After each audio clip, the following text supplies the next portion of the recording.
What's up, everybody? Made it home, and as you can see, somebody's ready for action already. Baby, we just got home. We're not going racing. Come on, honey, let's go in the garage where it's warm. Come on, baby. All right, so I'm in the shop out of that wind. God, it's cold up here. I don't look too good either. That was a rough trip, man. We drove straight to all the way home. My days and nights are all mixed up, and I don't know. But I wanted to get this done today. Vicky's in the house cooking breakfast. I'm glad to be home. I'm ecstatic to be home, see my wife and my dog. But before I go in and eat my breakfast, I want to get this video up. I want to get this taken care of. I want to talk to everybody a little bit today as the season's winding down. 2020 is, thank God, coming to a close. It's been one of the worst years this country has seen in a long time for a lot of different reasons. But on the way home today, I'm laying in the back seat of the Suburban. I'm trying to get a little bit of rest, and things are just, I'm just thinking, you know. And I'm thinking about all the things that transpired this weekend, and I can't show a lot of it yet because I want Billy to be able to put his video up, and he's got just the most incredible footage. Just, I think everybody that was down in New Orleans this weekend is going to really like this video. In case you're wondering, we didn't do very well. We had a lot of trouble, and we worked through it, and it wasn't for nothing. We actually made a personal best pass on the street this weekend. We went faster this weekend on the street than we've ever gone. We're very proud of that. We did lose to Ryan Mitchell, Casey Max in second round.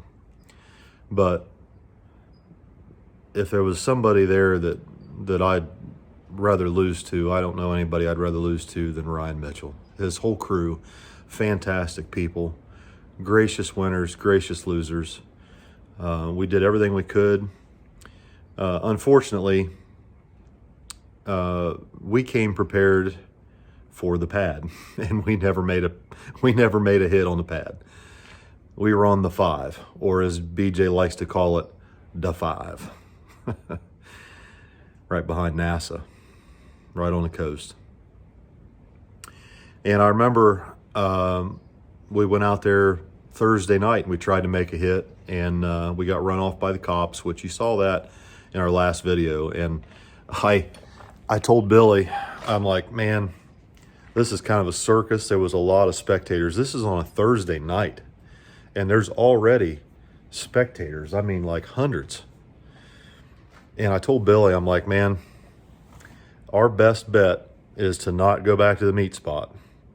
Just drive up the road. We'll drive for about 15 or 20 minutes aimlessly, and hopefully everybody that's following us will figure that we don't know what we're doing and just go to the meat spot and not follow us. And we lost everybody, but maybe one guy kind of hung in there, and he pulled up beside us. I don't know who it was, but he pulled up beside us like 2 or 3 times, honking and rolling the window down. Hey, they're back at Pep Boys, or hey, they're going here. I mean, we're in the group message. we know where they're going. But this gentleman was adamant that he make sure we didn't miss a thing.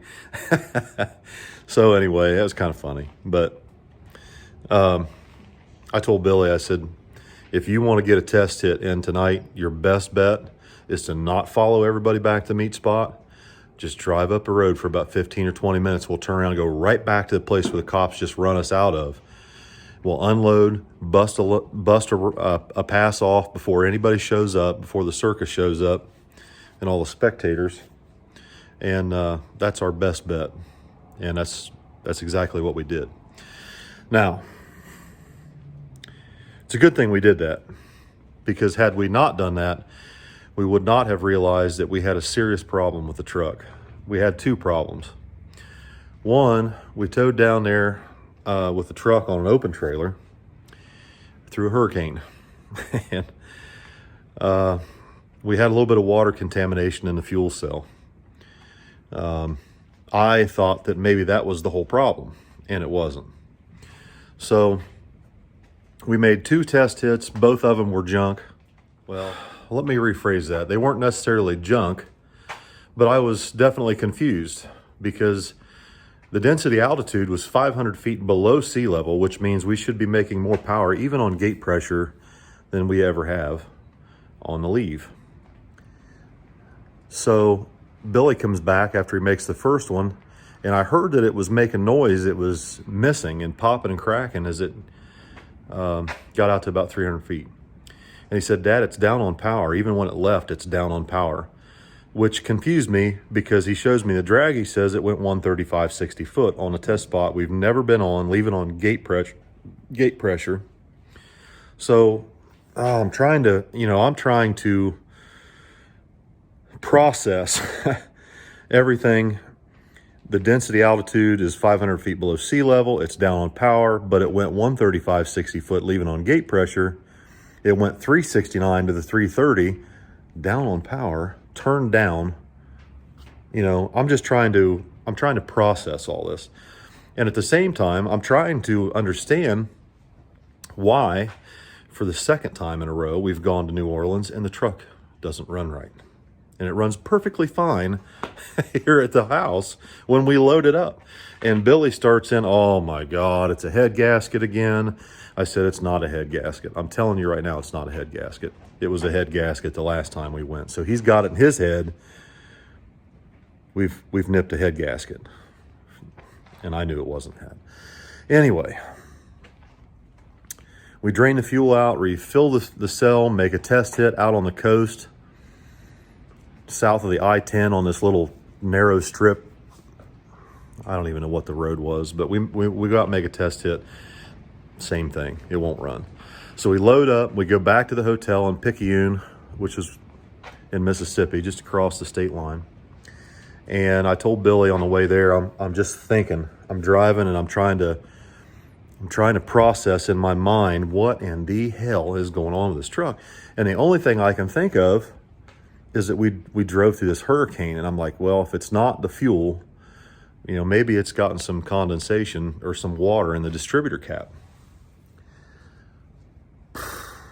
So we get back to the hotel. It's like 2 o'clock in the morning, 2:30, 3, somewhere in there.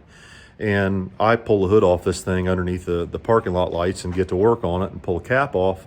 And sure enough, the cap is completely saturated with moisture and water. So take some brake clean and a towel, and I clean the cap out, and I'm thinking, man, we got it, And then I reach down just to check the rotor to make sure the rotor's tight.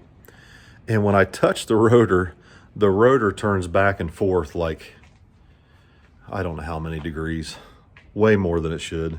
Like, it should be fairly tight. There's always a little slack, in the bronze distributor gear where it meshes the cam. There's always a little bit of slack there. No, there was way more than that.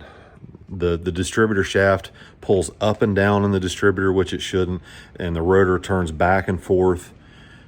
I would say the rotor had a range. If we set the initial at 36, the range, if it was at 36 in the center, it would probably go to 28 to 40. It was that bad. So we've got serious problem. So I make a post on Facebook, and we find some parts, and that's coming out. But we get the truck fixed, right? But where I want to go with today on this post is, or on this video, is I want to show my gratitude to everyone in New Orleans who came up and said hi and came, and I don't know how many people stop when we were at the meet spot, and saw I was sitting in the Suburban and wanted to say hi and thank me for the videos and the technical information and the help, and prayed, offered prayers for my family for a safe trip and for everyone to have a good time and be safe. And man, I'm gonna tell you something. It choked me up, and it still does right now, that I'm 15 hours from home in a parking lot behind a McDonald's in New Orleans. And I've had no less than 6 or 8 people come up to the door and knock on the window of the Suburban and just want to say, man, thank you for the videos. Thank you for everything you guys do, and this, that, and the other. And I just really choked me up, and it still does. But what I want you guys to understand something about New Orleans. You know, this year, 2020, has been full of rioting, racial tension, and copious amounts of just absolute bullshit. Absolute bullshit. And if you were to watch the nightly news for the last 6 or 8 months, you would swear that this country is in absolute turmoil. Turmoil, racial turmoil, and just hatred and meanness. Let me tell you something. We've never been treated better anywhere than we get treated when we go to New Orleans. And if you've ever been to New Orleans, you know there is every race, every color, every type of walk of life known to man at the pad. And these people treat us like family. And they don't give 2 shits that I'm an old white guy in bib overalls, and I don't give 2 shits that they're black, yellow, brown. Nobody cares. Because we are all there to share something. Something that's incredibly unique to the world. In all honesty, the world. Because, in my opinion, the pad in New Orleans is the most unique, most wonderful place on the world to go street racing. Now, a lot of people are going to argue, oh, it's crime, there's high crime and this, that, and the other. Well, yeah, there is. And that's why the police have better things to do than to just chase around a bunch of people trying to have fun. But as I was on my way home today, this evening, or this morning, I guess you'd say, this morning, I've got so many thoughts rolling through my head and emotions, and there was so much going on. You know, before we went to race, before we went to the meet spot, Billy and Tommy and I went to Applebee's in Picayune and had dinner. And I teared up, and I was struggling.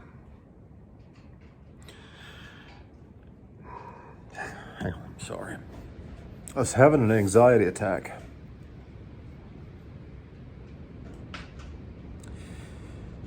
Because I was having some thoughts about a comment that someone had made on one of my videos. You know, how do you deal with the danger associated with what you guys do? You know, how do you deal with sending your kids into such a high crime rate and such a terrible area like New Orleans? And then how do you send your kid down these streets in a 1,500 horsepower or so S10 pickup truck? How do you deal with that? Like, how are you okay with that? So I'm thinking about this on the way home, and I told the boys I loved them, and something just came over me. I was scared to death. And I was thinking, what if I have to come home without my boys? What if I have to make this 15-hour trip home without Billy? If something should happen.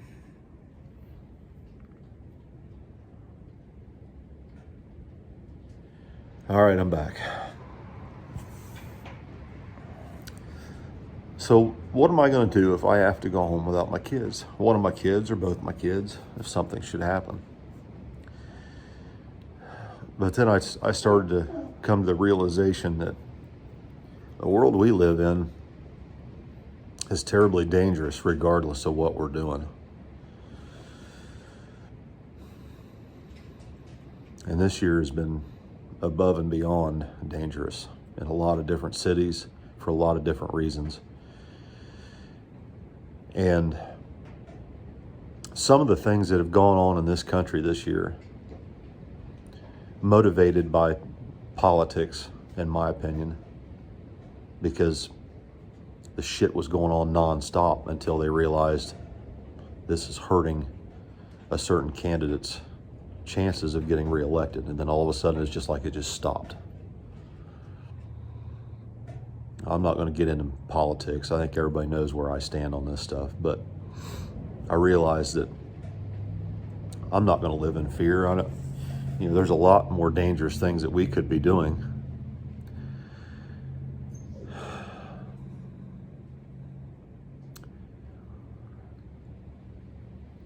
But the fact of the matter is, there's a hell of a lot more good things that come from street racing than there are bad. At least the way we do it, around the people that we do it with. And I want to explain that. But I'm not sure how to put it in words.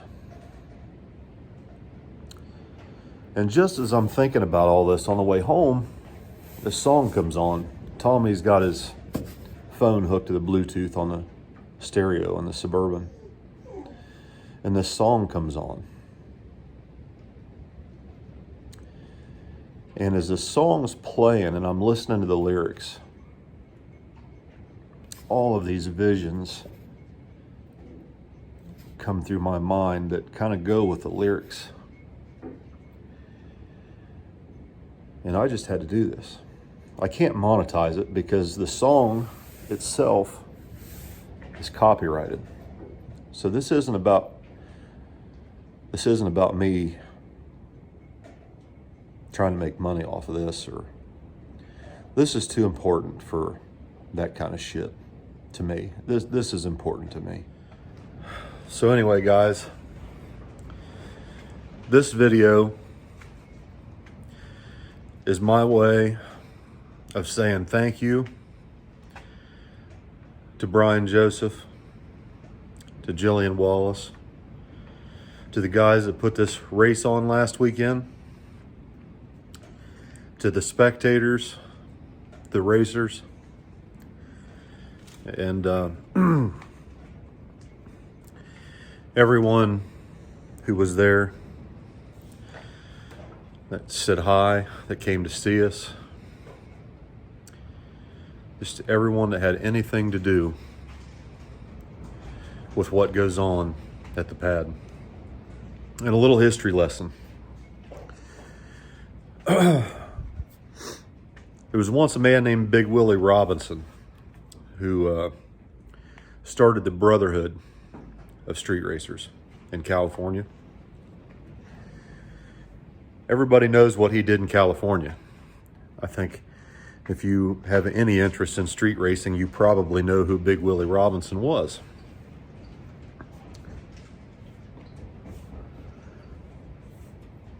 If you don't, and you're interested in street racing,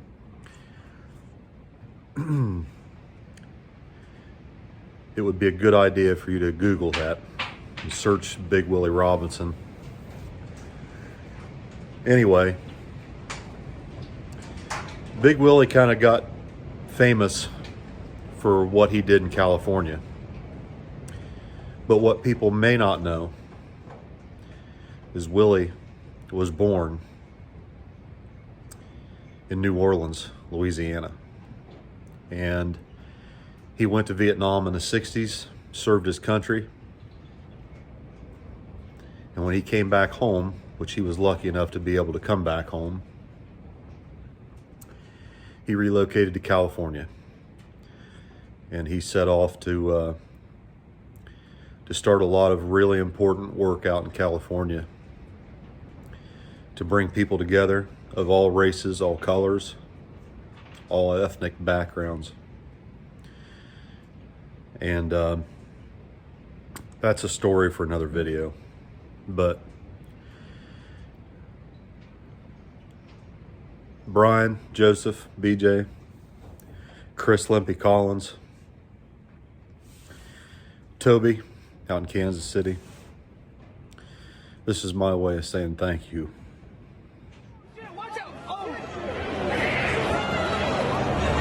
Building next door, we have 2 city blocks engulfed in flames, ladies, and we've never seen anything like this.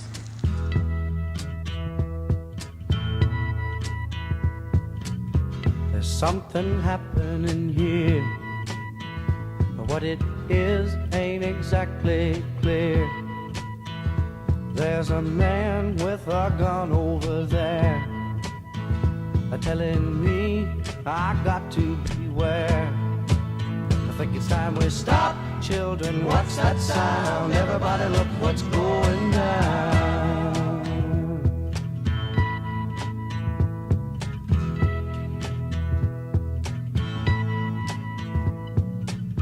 There's battle lines being drawn. Nobody's right if everybody's wrong. Young people speaking their minds are getting so much resistance from behind. Time we stop. Hey, what's that sound? Everybody look what's going down.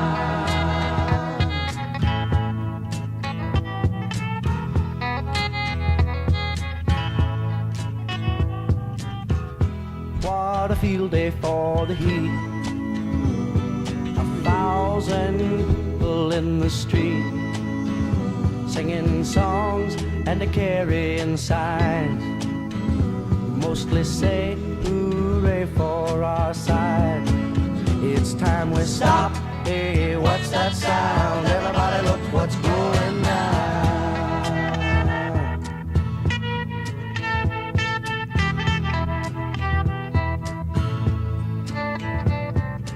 Paranoia strikes deep